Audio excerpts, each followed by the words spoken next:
नमस्कार, आप देख रहे हैं वीएनएम टीवी। मैं हूं रंजना दवे। वीएनएम टीवी पर अब वक्त है देश दुनिया की बड़ी खबरों का।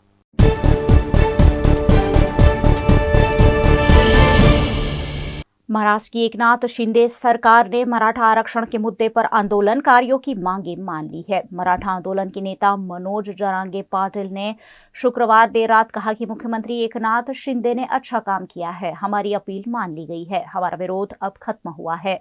मैं शनिवार को सीएम के हाथ से जूस पीऊंगा।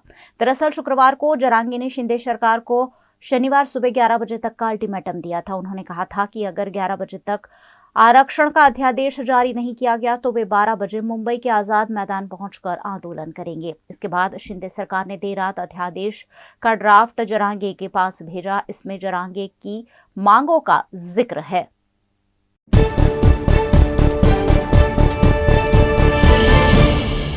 दो दिन के राजकीय दौरे पर भारत आए फ्रांस के राष्ट्रपति इमैनुअल मैक्रो शुक्रवार 26 जनवरी की रात दिल्ली स्थित सूफी संत हजरत निजामुद्दीन औलिया की दरगाह पहुंचे। स्वदेश वापसी से पहले उनका भारत में ये आखिरी कार्यक्रम था। मैक्रो यहां रात 9:45 पर पहुंचे और आधे घंटे से ज्यादा समय तक वहां रहे। इस दौरान उन्होंने सूफी संत की मजार पर फूल चढ़ाए और कवाली भी सुनी। खादिमों ने मैक्रो की दस्तार बंदी यानी दुपट्टा ओढ़ाकर सम्मान भी किया। राष्ट्रपति मैक्रो 75वें गणतंत्र दिवस समारोह के मुख्य अतिथि थे।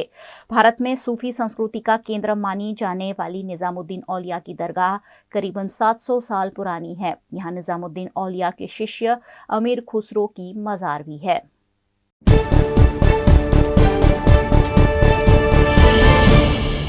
फ्रांस के राष्ट्रपति इमैनुअल मैक्रो के सम्मान में राष्ट्रपति द्रौपदी मुर्मू ने 26 जनवरी को स्टेट डिनर होस्ट किया था। अब इस डिनर का मेन्यू भी सामने आया है, जिसमें सरसों का साग, मक्के की रोटी, केसर बादाम शोरबा, छेना पतूरी, बागाने सब्ज पुलाव, अंजीर कोफ्ता और दाल डेरा जैसी चीजें शामिल थी। इसके अलावा डेजर्ट में गाजर नजाकत और भारतीय अंदाज वाली फ्रेंच डिश फिरनी मील फ्यूल रखी गई थी। मैक्रो 2 दिन के राजकीय दौरे पर भारत आए थे। वे गणतंत्र दिवस की परेड में बतौर चीफ गेस्ट शामिल हुए। स्टेट डिनर के दौरान मुर्मू मैक्रो के साथ प्रधानमंत्री नरेंद्र मोदी और उपराष्ट्रपति जगदीप धनखड़ भी मौजूद रहे।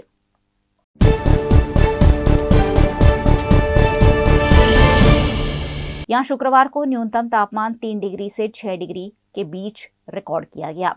हरियाणा के हिसार में पारा 2.7 डिग्री पहुंचा। इसके अलावा इन राज्यों में शीतलहर भी चली, जिससे ठिठुरन बढ़ी। उधर मध्य प्रदेश और राजस्थान के कई शहरों में सीवियर कोल्ड डे की चेतावनी जारी की गई है। इन शहरों में न्यूनतम तापमान बीते कई दिनों से 7 डिग्री के आसपास बना हुआ है। हालांकि मौसम विभाग के मुताबिक अगले 4-5 दिनों में तापमान 2 से 3 डिग्री की बढ़ोतरी हो सकती है। इससे ठंड और ठिठुरन से राहत मिलने की उम्मीद है।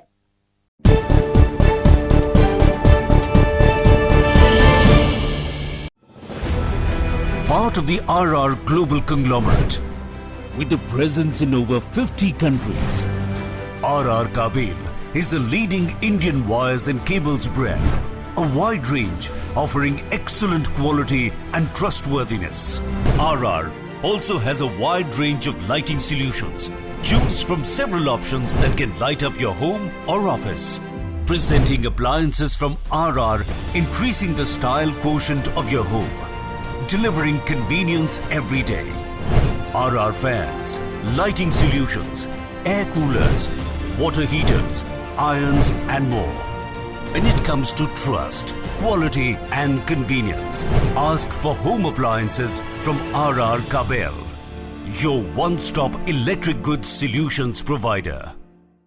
भारत ले रहा है इलेक्ट्रिक अंगड़ाई।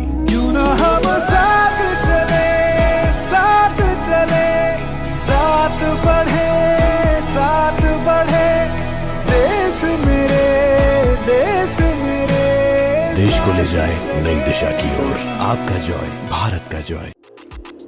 दर्शनम ओशन वडोदरा के गोत्री वासना रोड पर 4 BHK स्काई विलास आधुनिकता की परिकल्पना को साकार करता है। दर्शनम ओशन आलीशान प्रोजेक्ट, जहां आपको खुद का घर लगेगा 5 स्टार होटल। वडोदरा सिटी के प्राइम लोकेशन, ग्रीनरी के बीच स्टनिंग एस्थेटिक लग्जरियस रेसिडेंस। सभी बेडरूम में अटैच वॉशरूम, ग्रीन स्पेस के साथ balcony, full ventilation, parking, lift, kids play area, swimming pool, club house, indoor games, garden, fire safety system और आपकी privacy का भी रखा गया है खास ख्याल। लग्जरियस लाइफस्टाइल का सपना जो आपने देखा है वो पूरा होगा दर्शनम ओशन में। आज ही विजिट करें दर्शनम ocean behind Gotri police station, Gotri वासना रोड, वडोदरा।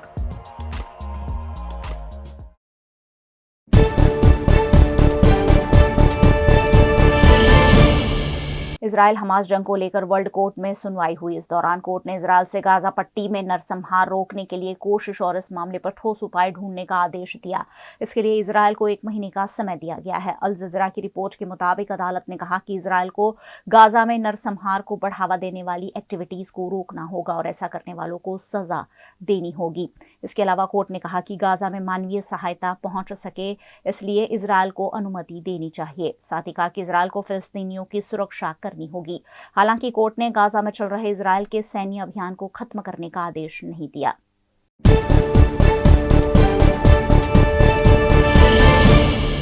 संयुक्त राष्ट्र संघ यानी यूएन में बार बार कश्मीर का मुद्दा उठाने वाला पाकिस्तान अब राम मंदिर को भी वैश्विक मसला बनाने की कोशिश कर रहा है। यूएन में पाकिस्तान के राजदूत मुनीर अकरम ने न्यूयॉर्क में संयुक्त राष्ट्र संघ के हेडक्वार्टर में हुई ऑर्गेनाइजेशन ऑफ इस्लामिक कोऑपरेशन यानी ओआईसी की मीटिंग में बाबरी मस्जिद की जगह राम मंदिर के बनाए जाने की आलोचना की। इसके अलावा मुनीर ने यूएन की एक संस्था अलायंस ऑफ सिविलाइजेशन के अधिकारी को खत लिखा।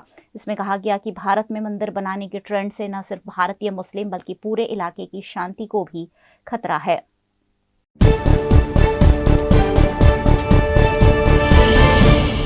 इजराइल हमास जंग 3.5 महीने बाद भी जारी है। इस बीच एक फिलिस्तीनी युवक को मलबे से जिंदा बाहर निकाला गया। वो 8 दिनों से मलबे में दबा था।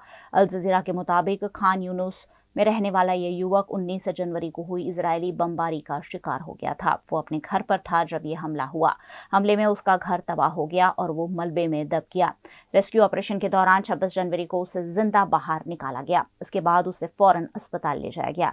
इधर मिडल ईस्ट मॉनिटर ने वीडियो शेयर किया। इसमें इजरायली सैनिक एक इस्लामिक यूनिवर्सिटी में डांस करते और जश्न मनाते नजर आए। तो यूनिवर्सिटी अब तबाह हो चुकी है। रिपोर्ट के मुताबिक सैनिकों ने यूनिवर्सिटी को तबाह करने के पहले यहां जश्न मनाया था। वहीं साउथ गाजा के खान यूनिस में इजरायली सैनिकों ने 2 बच्चों को गोली मार दी।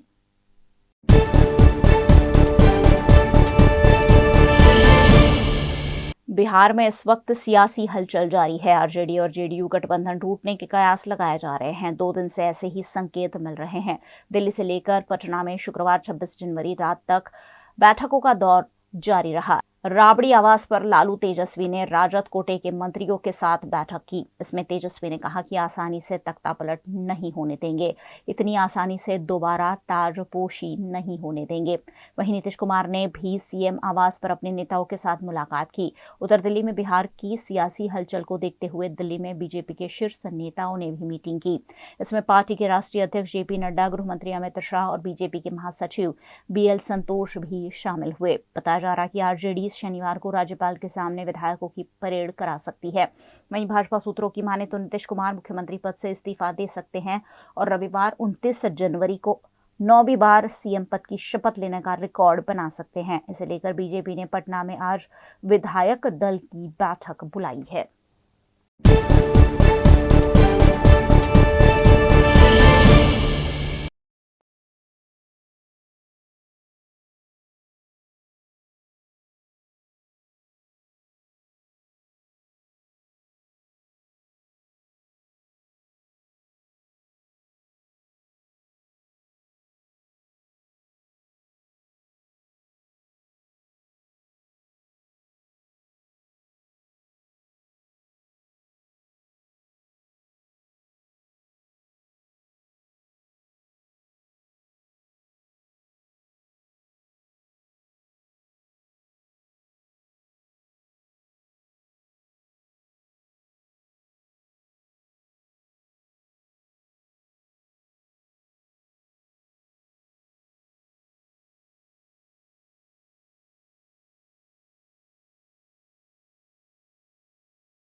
ये पहल है बच्चों को अपने मनोभाव से अवगत कराने की।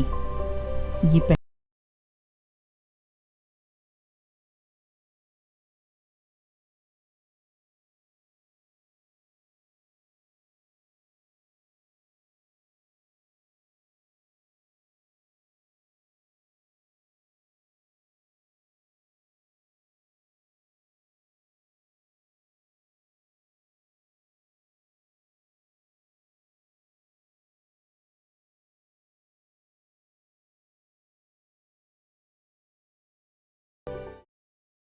माना होटल्स एंड रिसोर्ट। राजस्थान में उदयपुर रणकपुर को करना हो एक्सप्लोर या उत्तराखंड में ऋषिकेश में करनी हो धार्मिक यात्रा, माना होटल्स आपके स्टे को बनाएंगे हमेशा के लिए यादगार। राजस्थान के ऐतिहासिक विरासत के बीच माना होटल्स का कंफर्टेबल स्टे आपको कराएगा अद्भुत अनुभूति। माना होटल्स के लग्जरियस प्रीमियम रूम्स और विलास है बेहद शानदार। ऋषिकेश की वादियों में माना होटल्स का होम स्टे देता है शानदार घर का feel. Next time, plan your holidays with Mana Hotels. Contact 8107888800.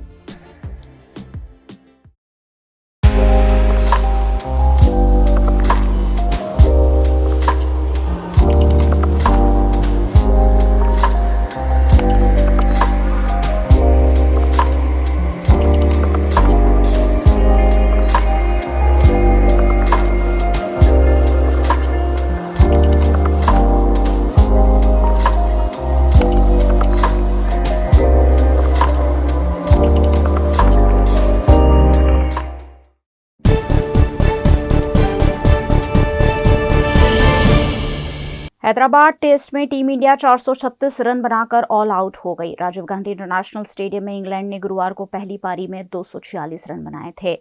इस तरह भारत को 190 रन की बढ़त मिली। फिलहाल तीसरे दिन के पहले सेशन का खेल चल रहा है। इंग्लैंड ने दूसरी पारी में बगैर नुकसान के 33 रन बना लिए हैं। जैक क्रॉले और बैन डकेट क्रीज पर डटे रहे। भारत के लिए पहली पारी में रविंद्र जडेजा ने 87, केएल राहुल ने 86 और यशस्वी जायसवाल ने 80 रन बनाए। इंग्लैंड से जो रूट ने 4 विकेट लिए। 2-2 विकेट रेहान अहमद और टॉम हार्टले को भी मिले।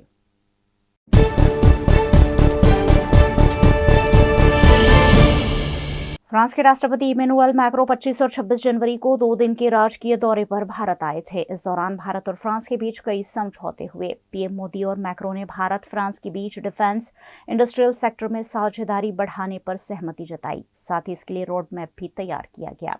दोनों नेताओं ने स्कॉर्पिन क्लास सबमरीन और उसके पुर्जों को भारत में ही बनाने के लिए हुए समझौते का स्वागत किया। उन्होंने इस प्रोजेक्ट की प्रोग्रेस का भी मुआयना किया। साथ ही भारत में राफेल फाइटर जेट के इंजनों के लिए सैफरान कंपनी की तरफ से रखरखाव, मरम्मत और इसके ऑपरेशन की फैसिलिटी तैयार करने के लिए हुए समझौते का भी स्वागत किया गया।